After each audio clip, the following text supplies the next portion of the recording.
আসসালামু আলাইকুম। সবাই কেমন আছেন? গতকাল আমরা খুব সুন্দর একটি দিন কাটাই। খুব সুন্দর একটি মুহূর্ত ছিল এটা আমাদের। টাওয়ার ব্রিজের এদিকে আমাদের ফিঙ্গারপ্রিন্ট দেওয়ার জন্য আমরা গিয়েছিলাম। তো আমরা বাসা থেকে প্ল্যান করে বের হইছি যে কাজ শেষ হবার পরে আমরা টাওয়ার ব্রিজের সামনে যাবো। বাসা থেকে আমরা প্রায় ১২টা ১২:৩০ দিকে বের হই। তো কাজ শেষ করে এখানে আসতে আমাদের প্রায় ৪টার মতো বেজে যায়। আমাদের প্ল্যান ছিল আমরা দুপুরে টাওয়ার ব্রিজের সামনে বিছানা পেতে বসে দুপুরের খাওয়া-দাওয়া করব। সেজন্য আমি বাসা থেকে বিছানা এবং খাবার নিয়ে আসি। সত্যি বলতে খুব সুন্দর একটা মুহূর্ত ছিল এই দিনটা আমার কাছে। এখানে বসে খেতে খুবই ভালো লাগছিল আমার। এখানে অনেক মানুষ ছিল, সবাই রোদের মধ্যে শুয়ে ছিল, কেউ বসেছিল। তো ঠান্ডা ছিল কিন্তু। একজনকে এখানে দেখলাম বার্থডে কেক নিয়ে আসছে, বার্থডে সেলিব্রেশন করবে। আর কি বলবো আমরা সবাই খুব হাংরি ছিলাম। আমি বাসা থেকে বিরিয়ানি রান্না করে নিয়ে আসছিলাম। সাথে তো দেখতেই পাচ্ছেন শসা, লেবু ছিল, কাঁচামরিচ। এগুলো ছাড়া তো বিরিয়ানি জমেই না। তো এগুলা নিয়ে আসছিলাম। আর বাচ্চারাও খুব ক্ষুধার্ত ছিল। ওই যে দেখেন আমার ছোট বাচ্চা আগেই কেক নিয়ে বসে আছে। আর আমার মেজো ছেলে তো ও বেশি ক্ষুধার্ত ছিল। কতক্ষণ বিস্কুট মানে কোনটা খাবে ও কোনো দিশা পাচ্ছিল না।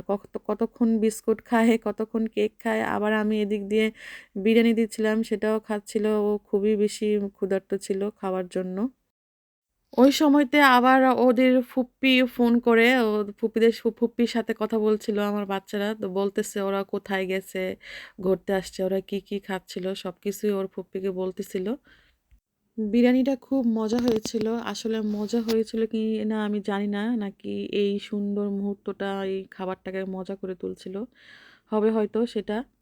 আমরা রোদ দেখে এখানে বসছি। কারণ ঠান্ডার মধ্যে রোদের মধ্যে বসছিলাম বাচ্চাদের নিয়ে একটু আরাম পাওয়ার জন্য। কিন্তু যেহেতু বিকাল হয়ে গেছে, যার কারণে রোদ এখান থেকে সরে যাচ্ছিল। আর মুহূর্তের মধ্যে ঠান্ডা বাতাস গায়ের মধ্যে লাগতেছিল কারণ পাশেই নদী।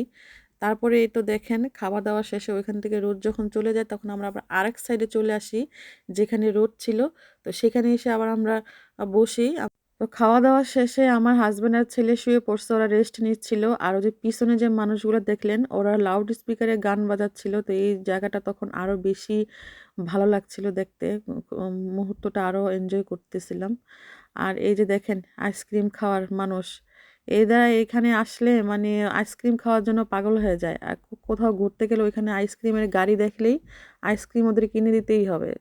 তো যাই হোক সবকিছু মিলিয়ে আমাদের খুব সুন্দর একটি সময় কেটেছে। খুব সুন্দর একটি মুহূর্ত আমরা উপভোগ করলাম এখানে। তারপর আমরা আস্তে বাসার জন্য প্রস্তুতি নিচ্ছিলাম। কারণ সন্ধ্যা হয়ে আসতেছিল আর ঠান্ডা পড়ছিল।